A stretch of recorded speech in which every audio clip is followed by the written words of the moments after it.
Hi, I'm David Huboi. Welcome to Going Green TV. This show is sponsored by the San Benito County Chamber of Commerce. And coming from the Green Committee, our message is to promote economic vitality along with environmental sustainability. On the show today, our topic will be how San Juan Bautista can become a model green city. We'll talk about how to plan and set goals of sustainability and necessary measures to implement such a plan and how that transformation might affect the community. And our guest today is Andy Hsia-Coron with Coalition to Protect San Benito. Welcome back on the show, Hello, Andy. Happy to be back. And my co-host, Shawn Novak, Hello, Water David. Resources Program Manager, Conservation Program Manager with the Water Resource Association of San Benito County. You got it. Okay, great. Well, this is a really, I think, a great topic. And, as an architect, when we begin a project, we start with the needs of the client. We look at the existing conditions. And we talk about San Juan Bautista. It has a population of 1,862 people. It has a lot of history. It's got the mission, and all those historic little buildings there, nestled 35 miles south of Silicon Valley. A real gem. A real gem, right. Surrounded by ag. Yeah, but there are other, I would say, difficulty factors with the environment. There's water problems there with nitrates and water availability. The economy is really not, I would say, a thriving economy by any stretch of the imagination. No. And the task, would be to preserve the historic quality character of the city, but try to get some economic stimulus without having, big box come in there, big box commercial, and really affect the downtown. So, we have some challenges, would you say, Andy? So what you're saying is a city of history needs to find a way to have a future also. Right, okay. So, so with San Juan Bautista, what do you feel are the challenges? Well, at first I'd like to kind of talk a little, you talked about some of the assets, and I think, before you ever start heading somewhere, you got to assess where you're at right now. People like the town. It's a beautiful place. People visit from, and talk about our part of California. People know about the town of San Juan Bautista. It has, beautiful buildings, a beautiful mission, wonderful climate. It's got the assets, everything you'd want for a renewable future. Lots of sun, fair amount of wind. It's contained. It's not sprawled all over the place, and it's close to where a lot of people live. So if we do something exciting here, people can come and visit us. If we build it, they will come. Right. I love to just go walking down the parts of the downtown area and with a sketch pad and just sketching some of the wonderful, quaint historic buildings there. Somebody pointed out that, you go to these towns in the Sierra Nevadas that try to be old Western towns, and they don't measure up to San Juan Bautista. They're not as old. Yeah, For they're one not thing. as old, and they don't feel like they've maintained as much Right. as this town has. Well, another fascinating thing I see is there's a lot of people in the community that have been here for generations. We still have people that are living that are connected to the past, to the Donner Party. And beyond, to our friend Anne Marie Sayers, Exactly. whose roots go back thousands of years. It's amazing. Right there. Yeah. So, this is a place that people care a lot about, and they'd like it to have a viable future, and there's no reason it shouldn't. Okay. So we could look at it with what you're saying, the assets, and think of ways to accentuate its strengths as a town, to become more, more productive in terms of its economy and what it can provide, and with its amenities and maintaining those amenities. Well, if you think about it, it's surrounded now by a county that has the highest percentage of organic ag of any county in California. It's, it's got beautiful other tourist destinations besides itself. Nearby, a national park, 2 other state parks. It's very close to the Monterey Bay, a quick drop down to Elkhorn Slough and all that goes on down there. So it's the kind of place that people would like to come. It's got its cultural strengths, the El Teatro Campesino, its museums. And so what you really want to do is think about how a county like this can continue to draw people in, have those people spend money, and have that money circulate as much as possible in that place. A really good model would be a place like Ashland, Oregon, which focused on its theater, its Shakespeare, and has made great prosperity, based on what it had, what it started up with, and how to, build things around that without taking away from what it does have. And when we look at this county, as I said before, it kind of parallels other places in the world that have had great success, saying, how do we keep this place good? How do we build on our agriculture? But how do we make sure that we're not spending a fortune on our energy bills? How do we, can we even get to the point where we're actually exporting energy? And that's been done by other communities. It's been done by the area around Davis, the county up there, is producing 150% of its energy needs, the county government, and that has shifted them from being kind of a basket case, like a lot of municipalities and counties are, where they're really desperate, to being a place that by putting out more money than you have to spend, you can start hiring more people, you can start creating more amenities. Okay. Well, let me back up a little bit, because I have to mention that when you talked about Ashland, that's one of my favorite places to visit, with the Shakespeare Festival.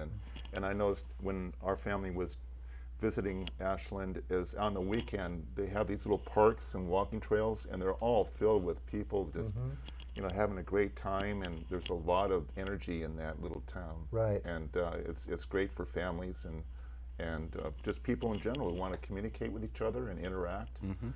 So, and I preface the show by saying that this, we're not only about economic, we are about economic vitality along with environmental sustainability. So the economic portion of our message is important, I guess, with the vision of San Juan Bautista and how it can be more of a thriving economic. And you're saying with the economy is to one of the ways it could do is to lower the cost of the energy, so that there'll be more money to create to create some kind of synergy with what it has, adding on something that actually benefits it in a way that's sustainable into the future.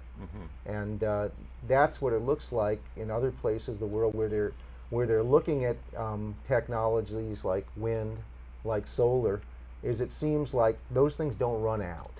They don't run out, and they don't despoil the surroundings. They're not incompatible with what goes on, and it brings in a lot of other kinds of things. When you're doing something creative, there's the potential for bringing in people to get educated around those things, to share that with other people, and then, as I said before, the connection to these beautiful places nearby. You come in and you tour the town, and then you go out to the wine country, or you go out to a hike in the national park, or a bike ride down from Fremont Peak.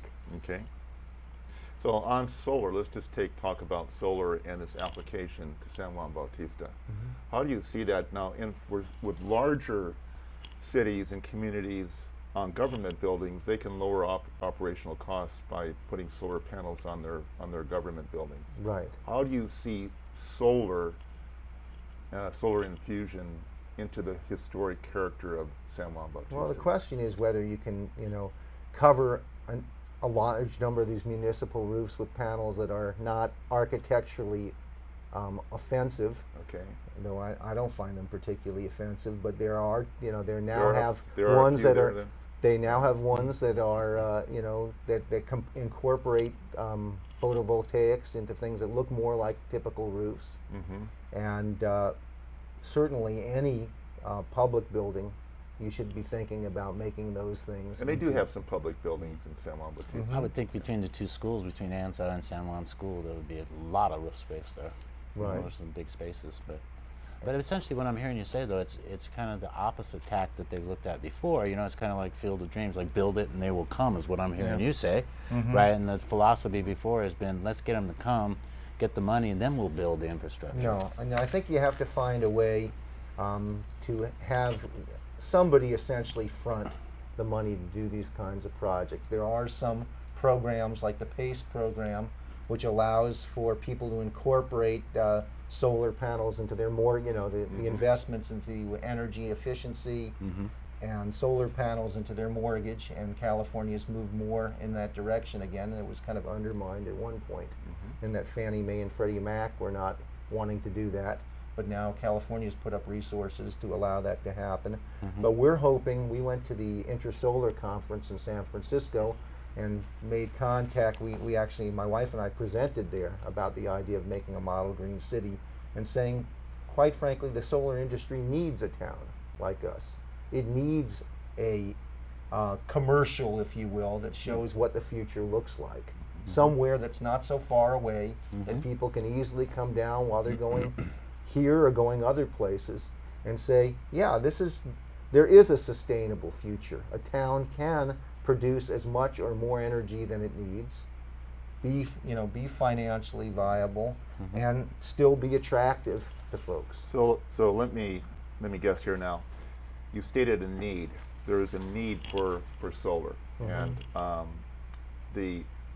I keep bringing back the historic character of the city. So if you're able to lower the cost of energy, I think there's a lot you can do with the revenue, because I think, in the visioning process, what we see here, our vision of San Juan Bautista would be not only to maintain that character, but also to promote, and I want to use this word that you hear a lot today, eco-tourism. Sure. Right?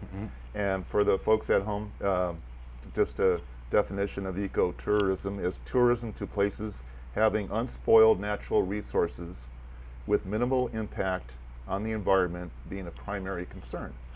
So if we can, in the vision of the San Juan Bautista, the city of the future, Right. would I be correct to say, Andy, that ecotourism would be more Definitely. interplayed into that Definitely. vision? One of the things that inspired my wife and I on this, kind of wavelength, if you will, is we went to Costa Rica, which is a country that's really built a lot. They used to say we used to have gold and now we have green gold. That they're making more prosperity, and it's one of the most prosperous and secure places in that region by protecting their natural resources, building parks, but doing things that are compatible with those resources. And we saw just really vibrant businesses associated with attracting people who are then going to go out on the water or into the rainforest. And I think that's, we've got that same potential. You want to create a kind of a feedback where instead of each year you're reaching to try to pay your bills, that you actually have a surplus that you can invest in making new things happen. I think about that a lot because I've lived in a house that was designed as a passive solar house in 1987, and because we never had to spend money to heat that house, we had a very, very low electrical bill. We were able to keep on investing, and finally we were able to have the capital to put solar panels on the house, which allowed us to then drive an electric car, which saved even more money, and get to the point we have probably some of the lowest bills of anywhere, which makes it much easier to figure out what do you want to invest in next. If you're constantly saying, how am I going to meet the bill, you can't invest in anything. Okay. Let's talk a little bit now. We've talked about the vision of San Juan Bautista, the city of the future. Let's talk about implementation now. I know I've been part of various groups and organizations that have their vision plan. There's Vision San Benito County, and the Hollister Downtown Association has the vision for the downtown area there too, how to become more pedestrian friendly, etc. There's the general plan process, the general plan update for cities, Right. and they go through the same process of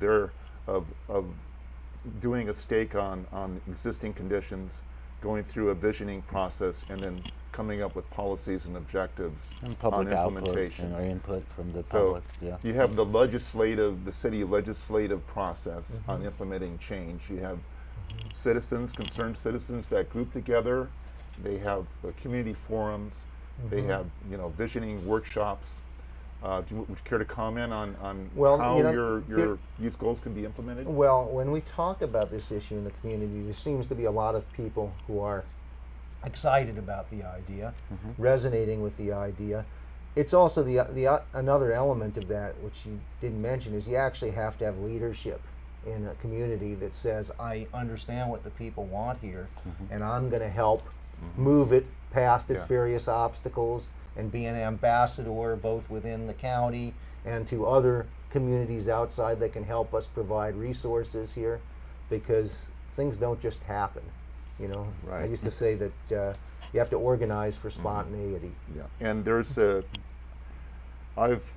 my philosophy courses back at San Jose State, one of my favorite philosophers was Eric Hoffer, the longshoreman philosopher, who, he wrote a lot about change. People tend to resist change naturally. Yeah. It's more of an irritant to be disrupted from your natural custom or your natural habits. Sure. So, people change gradually. All systems resist change, Right. otherwise they're not a system. So, but if you have an objective, a goal out there, it becomes a motivation for collectively to change to achieve that vision. If the vision, Yeah. if the vision is compelling enough. I mean, our Compelling, country, right. if you think about it, our country was launched by utopians. If you look at the folks who launched this, they had a vision, view a vision. of what the country should be, and they got people to to risk their lives for that vision. And again, we had similar efforts in the 1930s with the New Deal. Again, even in a rough time, and in the 1960s, again, there was a visionary period, and it changes the country. But without that vision, I like this quote by Rabbi Hillel. He said, "If you don't know where you're going, all roads will lead you there." But because you kind of just go all over the place. But the other thing is, a vision gives you a sense of security. You say, "Oh, that's the place that we're heading," and we've all kind of come to an agreement. Now, what do we need to do to make some steps? I totally agree with you. I can't understate the importance of vision.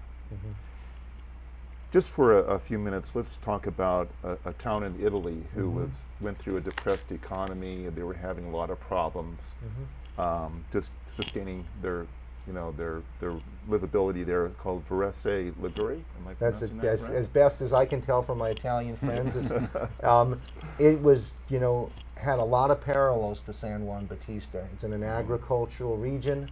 It's an old historical town, and it had gone from 6,000 residents and dropped down to 2,000, right about the same ballpark as we were in it. And they had one mayor who said, "I think the future for this community is renewable energy, is a sustainable economy, is to be a model green city." They were fortunate; they got investment from the European Union, and we're going to have to get things started. You're going to have to find a source. I think probably our most probable source is some of these corporations that would like to see renewable energy prosper and need to be able to show things. And I think that's not far-fetched to find that kind of funding for a small place like our town. We're not trying to make Los Angeles the model green city. We're trying to make a town with a few, But you think you'd be more successful going after private investors yes, and corporations? initially to get, and then I think it's more likely that you'll get public money to follow it. But what they succeeded in having happen is it becomes a feedback loop. As the money came in, as they built, in their case, they built some wind generators that turned out to produce more energy than electricity than the whole city needed. They were exporting it. The mayor realized that the farms around it were in essence organic farms. So why not get them certified as organic farms? So that it's now known as the Organic Valley, and now it is one of the top tourist destinations in small towns in Europe. Tourism went up 500 or 600%, and essentially they've now become an engine of economic development in their region. So that was the transformation, the impact on that city brought about a lot of economic development.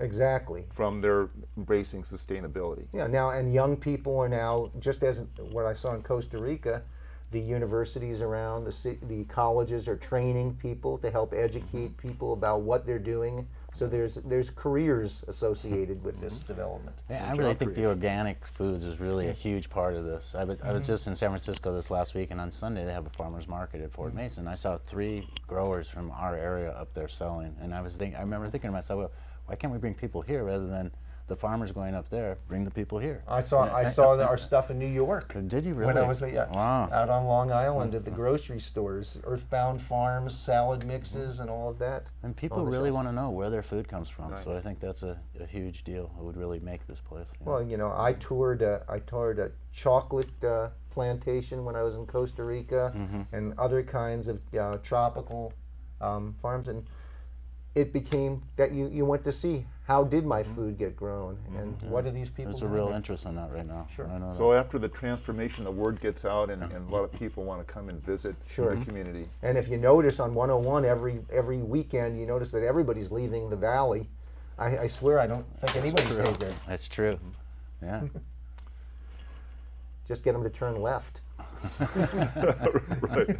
Well, we could talk about, I guess, along with the the ecotourism are the roads that lead into the city too. But that would be maybe a different topic in a way, huh? They don't have to go too far off the highway to get to us. What is it, 2 minutes off the highway?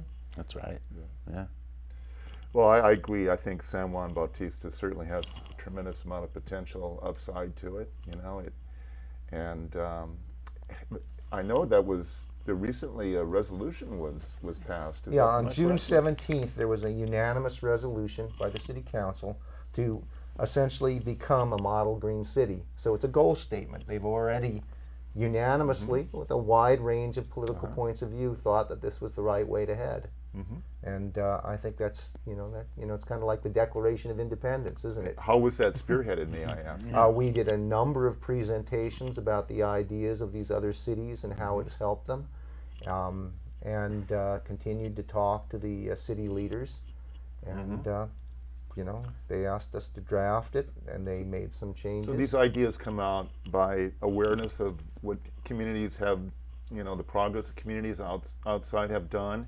Sure. And collaboration of ideas, exchange of ideas. Well, hope is contagious. When somebody's able to solve a problem, people then they know there is a there. Well, I sense there is hope for San Juan Bautista. I love the town, and it's great as it is, but I guess it can get better, right? Yeah, It can. always. Well, I want to thank you for coming on the show you. and talking Yeah, about thank this you. topic, and good luck to you and the Coalition to protect San Benito. Well, thanks for having me. You're welcome. Always interesting, Andy. Thanks. All right.